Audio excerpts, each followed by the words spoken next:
اگه شما یه جا توی یه کتابتون، توی کتاب خودتون، مال ما که نه، تو پاورقی، تو حاشیه، کتاب ضعیف آوردین یه جا این سه تا خلیفه خوندماغ شدن، من منبر رو ول میکنم.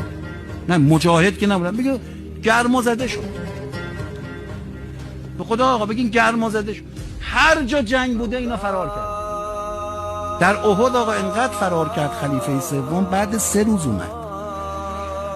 پیغمبر گفت تو چقدر رفته بودی؟ با تو این تپا میرفتی انبا اونجا نگاه میکردی دیگه. تو چقدر رفتی که 3 روز میکشه برگردی؟